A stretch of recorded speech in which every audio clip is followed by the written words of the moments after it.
Okay, so going through more of this big old pile of stuff that I got to go through. I've had this one for a couple of months now, and I had this one for a couple of months more because I didn't want to have Mandrake without Lothar, but I went ahead and picked up Lothar as soon as I saw him because I'm like, I don't know when I'm going to see him again. Hopefully, I'll be able to get Mandrake later on, but like these two, like they go together, so I didn't want to have one without the other. So I finally got Mandrake, but I've had all this stuff kind of backed up that I got to open, so I hadn't gotten around to opening either one of them. But I figured I might as well get at least one of them out of the way today, and I'll probably do Lothar next week. So might do them tomorrow, but I don't usually do videos on Saturday. I don't know because I got to leave for work early tomorrow.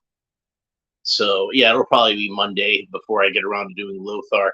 But but yeah, so this is Mandrake the Magician, and you can see that his cane is broken.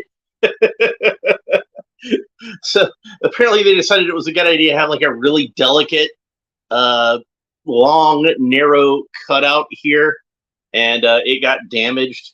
But it's a good thing I'm not a mint in package collector because it's not really going to matter to me that much.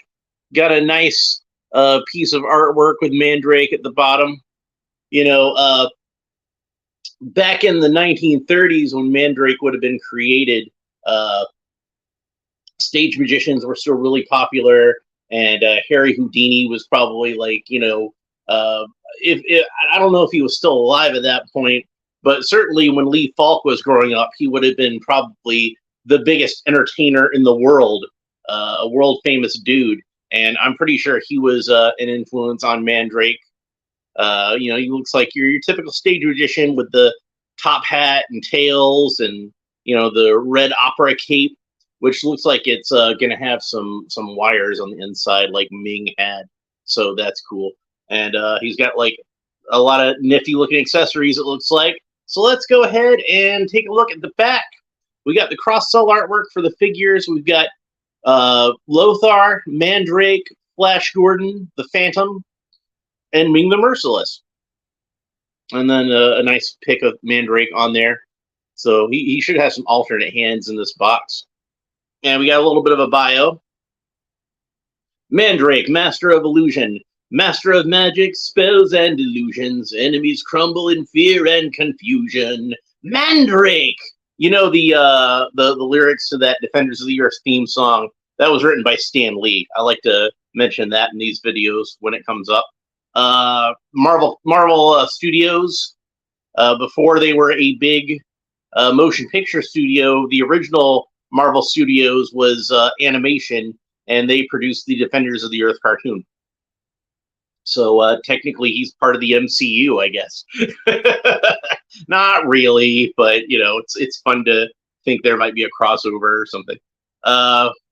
Collect the whole world of heroes and villains. And there's one other figure, at least, that's not represented in here, which is like one of Ming's Ice Warriors. I don't remember if it's supposed to be a specific character, like Colonel Chill or something. I don't know what his name would be. But yeah. And there are some credits on the back here, so I'm going to read them and hopefully not mingle too many of these names. So product development was Randy Falk, which I have to wonder if he's related to Lee Falk, who was the creator of the Phantom and Mandrake and Lothar. Sculpting, packaging, and photography, Georgi Jokovic. I think I'm pronouncing that almost right. I'm kind of stumbling over it a little bit. I feel bad because this is a dude who makes really cool action figures. I should know how to pronounce his name. Maybe I should look it up on YouTube and see if there's a video where he's on it and says his own name, and then I'll know how to do it. Fabrication, Andy Machino and Roger Fernandez. Paint, John Wardell and Jeffrey Trapp. Prototypes, TrueCast Studios, and character illustration, Jordy Djokovic and Jack Tsai. So yeah, pretty cool. We got the Defenders of the Earth logo, actually on the right side, on this side of the package, and nice little portrait of Mandrake photo of the figure, and we got the Defenders of the Earth logo on the back here with, I think that was an illustration that was actually on the original action figures. And of course, Galoob made the original figures, so NECA has their own logo in the shape of the Galoob logo, even with it being all lowercase like Galoob's was. And they've even got like the tail of the G on there, even though it's an N, so that doesn't really make any sense. But, you know, if you're making it look like the Galoob logo, you make it look like the Galoob logo. Oh, yeah, and it says up here at the corner, our duty is clear, the time is now, the fate has decreed that we are Defenders of the Earth.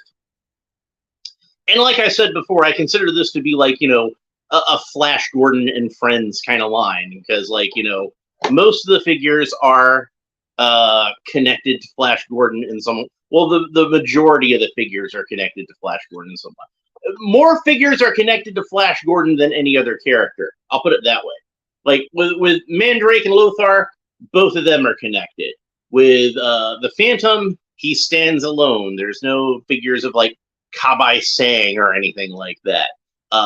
None of the kids from the show are represented as figures. The main villain of the line is Ming, it's Flash Gordon character. His henchman is the Ming's henchman. That's another figure. So yeah, and the logo itself, I mean, that's a Flash Gordon inspired logo if I ever saw one, with like lightning bolts and everything. So so yeah, Flash was the main guy. Make no mistake about that. Got a plain yellow insert in there, which I think is appropriate. It does feel very 1980s. All right, so let's go ahead and get these accessories out of here first thing. And there's a couple little pieces of tape holding some plastic inserts that are keeping the accessories in the tray. And we've got Mandrake's cane, which has got a diamond tip, and that is molded in some clear plastic. So it looks very realistic, very nice. We've got the Ray Blast effect, the longer Ray Blast effect, so he can shoot a bad guy. Oh, and I happen to have handy over here. Whoops. Something moves there. I unplugged something. Okay. So here is Ming.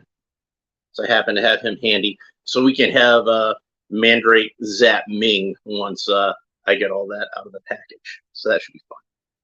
All right. Where was I? Oh, yes. So next we have this section here with alternate hands. And he has 3 alternate hands. Here is a hand to hold the cane. And that's a right hand. And here is a gesturing, conjuring hand. And that is a left hand. And then this is a hand that can hold the ray gun with the trigger finger and everything. And that is also a left hand. And then both of the hands that are on the figure are fists, which Mandrake, while he is a magician by trade and his main power is illusion, and he is kind of a more intellectual character, I feel like. But that doesn't mean he was above getting into some fisticuffs. You know what I mean? Mandrake would still be a guy who would kick a little bit of ass when he needed to. So, all right. So we got the rubber bands cut so we can get him out of the package fairly easily. But we got one more accessory, which is the ray gun.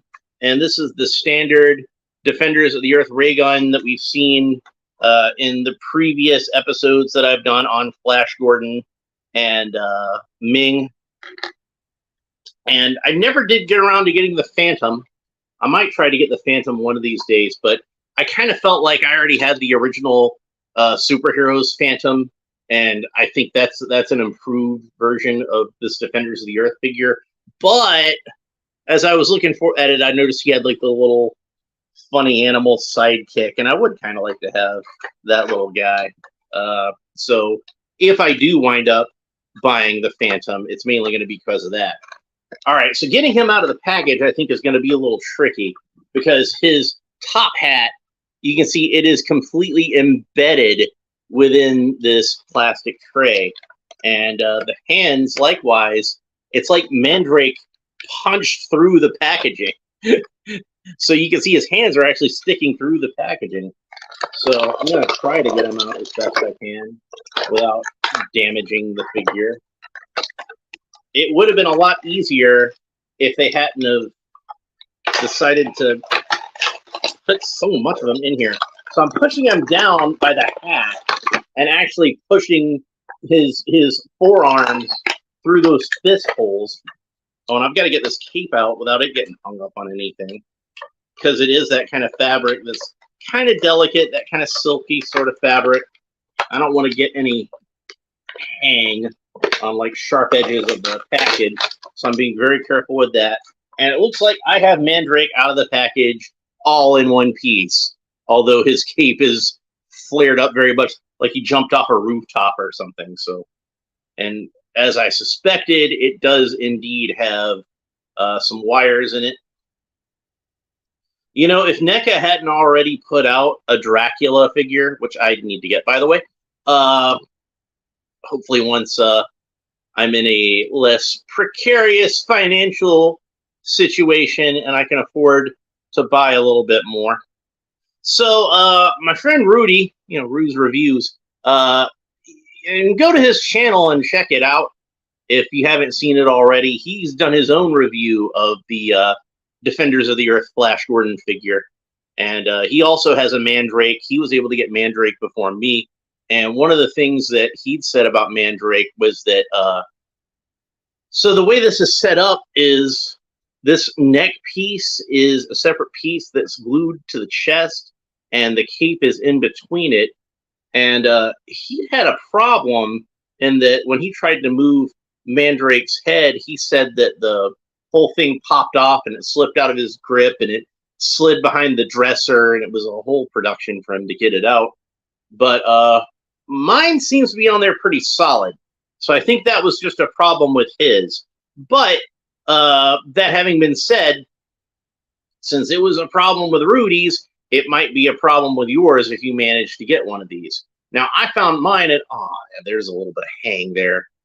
I might try to trim that off with some scissors later. You can't see it on the camera, I'm sure, but there's just like this little bitty fiber that's sticking up there. That's annoying me. This cape is pretty short, which I think is probably accurate to the Mandrake in the comic strip. I don't think his cape was all that long, but it does have the wires in there, so you can pose it around. Of course, it's not as magnificent as Ming's, because his is just much longer and more dramatic. God, I love this Ming figure. He's so great, but I can't get distracted by how awesome Ming is. I have to talk more about Mandrake. So let's go ahead and put some of these alternate hands on here.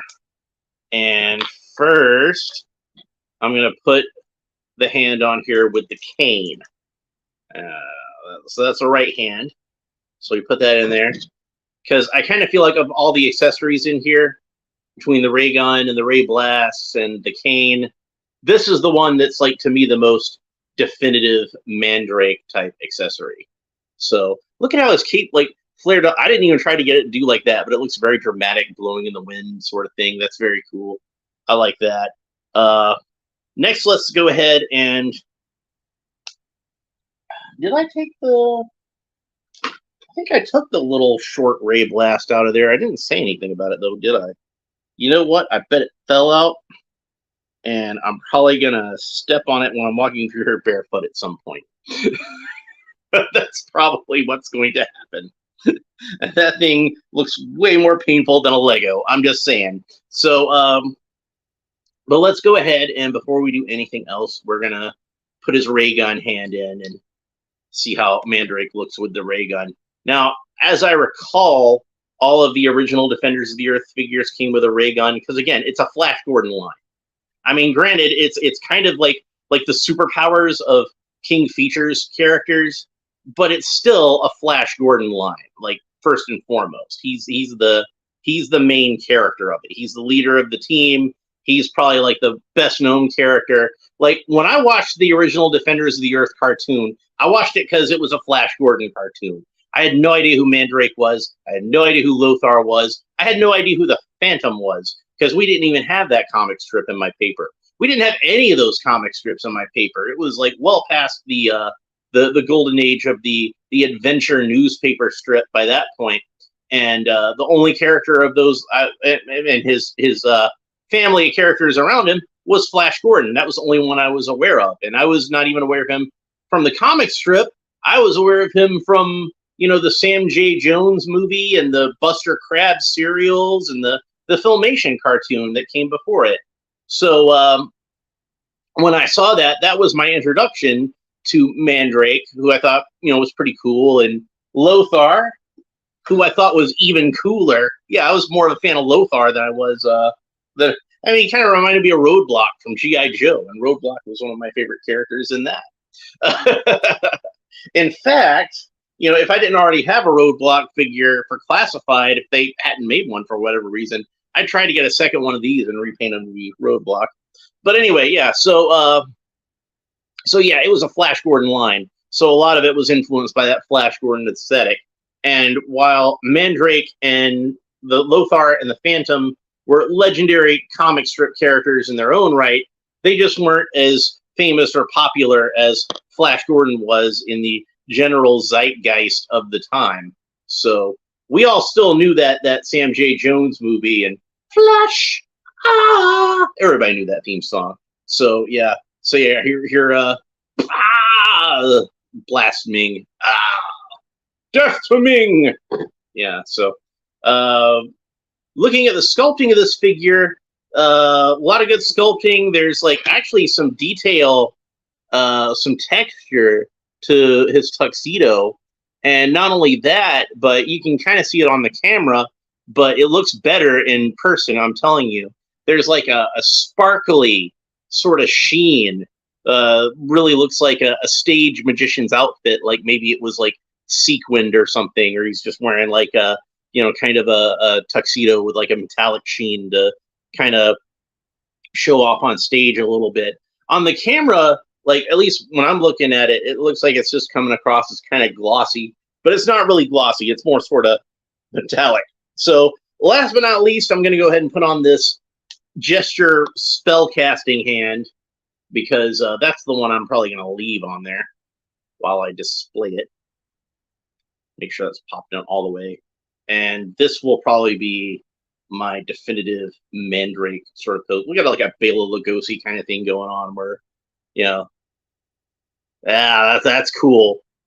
You must be double jointed and you must be Hungarian. Pretty cool.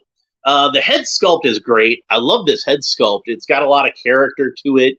You're not going to mistake that for being anybody but Mandrake, maybe Zatara, but he's got like these high cheekbones and these cool arched eyebrows and the little pencil mustache. He's got a real 1930s sort of look about him. Very cool. And I think it will fit right in like perfectly with Flash and the Phantom once I have them all standing together. And Lothar, of course, we'll have him open soon enough. I'm looking forward to that one. So he's got like some saddle shoes, which is an interesting choice. I would have more imagined him as having like plain dress shoes with spats, but no, these are set up more like saddle shoes. And you can see, if I can get it to focus well enough, there's actually like stitching around the edges. It's pretty cool. So, and he does have the toe articulation, which is kind of show-offy. I never feel like that's necessary. So he can do the splits, no problem. Legs go up about so far, but the kind of rubber trunks part, that kind of hinders it slightly. I don't think it quite works as well, these trunk kind of pieces with a character that's wearing like normal pants as it does with characters that are wearing trunks and like superhero tights and things like that.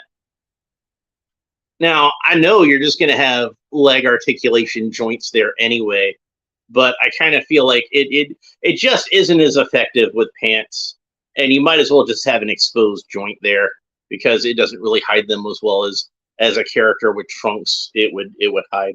Even if it was just plain tights, like if you did a Spider-Man figure like that, or like figures I've seen of characters like the Flash from McFarlane Toys, you know, it works better than it does with, like, say, the Joker or Mandrake here. But you can tell that this is a guy who's got like a good heroic build even underneath this suit. So that's cool. He's got like broad shoulders and narrow waist, and he looks like a powerful heroic character, even though he's wearing, not necessarily like a superhero type of outfit. But and I kind of feel like his shoulder articulation isn't quite as good as some of these other NECA figures. Like, see, like how I can move Ming's shoulder up all the way, but what with the jacket and the shape of the arms, like I kind of feel like that's about as high up as I'm comfortable trying to get it. Like maybe it's just the joint is kind of stiff, and maybe if I applied some heat to it, I could get it to move up a little bit more as far as like this range of motion. But I don't want to really chance it right now, since honestly I think it's just because of the way that the suit comes together. He just doesn't have like as much range of motion that way as one might like. But that's okay. You can still get him into some cool poses. And like I said, I kind of figure that's how he's going to go on my shelf, doing the Dracula thing. And I think he looks really cool with the cape flared out and everything, and nice and dramatic. As far as action figure stand watch, there's no action figure stand that comes with this. NECA does sell action figure stands separately, and from what I understand, they're quite nice action figure stands. I should probably buy some and just do a review of the action figure stands. But he does not come with an action figure stand included, which is unfortunate, because as I always say, and I will say in every video going forward, this is going to be my crusade from now on. Every action figure should come with an action figure stand. There's no excuse for figures to not come with action figure stands in this day and age. And this was, a fairly pricey figure. Most NECA figures are a little more expensive than your standard action figure. So, yeah, he's about $5 more than, say, a G.I. Joe Classified. But of course, NECA always does like really quality work as far as like the paint and the sculpting goes. Sometimes the plastic quality isn't so great, which is why you get joints that break on NECA figures occasionally. But thankfully, I've never had much of a problem with that. You can see, like I said, my Mandrake seems to have his head on pretty solid. I don't think there's any chance of him tumbling behind the dresser. So that's good. So, definitely recommend Mandrake. He's a great figure to have. They did not have this guy ready to fit in with the original superheroes line when they did that. Maybe they'll re-release him in that type of packaging. But honestly, I kind of feel like even if they did like a comic strip version of Mandrake, he wouldn't look too different from this. He wouldn't really be like you wouldn't really be buying a different figure. He might be painted slightly different or something, but he's still going to be a guy in like, white tie and tails, basically. I mean, he doesn't technically have a tie. He just kind of has a collar with the cape fastened underneath. But you understand what I'm saying? The top hat and tails kind of look, that opera cape kind of look. So, I don't even know if NECA would plan on doing an original superheroes version of him. Lothar you could definitely do, because Lothar in the original comic strip had more of like a Tarzan kind of like jungle caveman toga kind of thing. So they could probably do something with that. I don't know if they'd want to, because might be a little racially insensitive. Some people would consider it to be such anyway.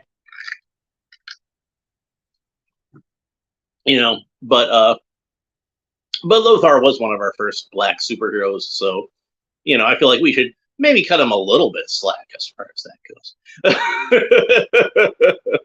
It was the 1930s, man. It was a different time.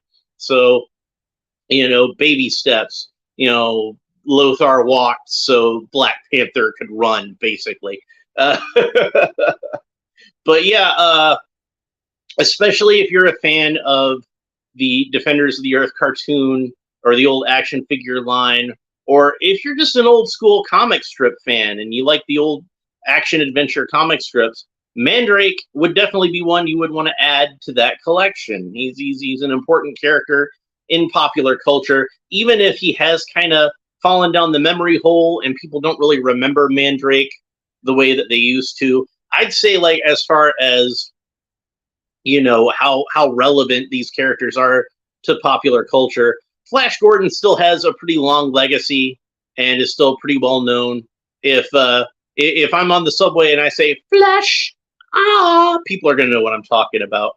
The Phantom, likewise, like, I kind of feel like the Billy Zane movie, even though it wasn't like a huge hit at the time, it's considered a cult classic nowadays, and looked back on fondly, and has a pretty loyal fan following. By the way, since I'm talking about the Phantom movie, I want to acknowledge the recent passing of Treat Williams, who is a very talented actor, and he played the villain in the Phantom movie, where he was Xander Drax, and I always really enjoyed his performance in that, where it was delightfully over the top. It was exactly the kind of performance that movie needed to have. So just a little bit of a segue to pay a little homage to Treat Williams. But yeah, Mandrake is a great figure, definitely worth picking up. My next review will be Lothar, and I'm planning on doing it Monday. So if you want to catch that, make sure that you like and subscribe and all the YouTube stuff down below. Make sure you hit that little bell, and that'll warn you when I'm going live if you want to participate in the live stream or check this out while it's going on. I basically do these as live streams because it's more convenient for me to do them that way. So this is not really something that's intended to be something where people come in and chat. But if you do come in and chat, I will participate with the chat in the comments and all that kind of stuff. I like doing that sort of thing. I like interacting with the audience whenever they show up. I think somebody might have showed up at like the last second at my last video, because I saw a comment almost immediately after I closed it out. So I might have missed that one, so I do apologize for that, but it was just at the tail end of it, I guess. So yeah, Lothar will be up next. Hope you enjoyed this video. We will talk to you next time. Bye. Would you end? Thank you.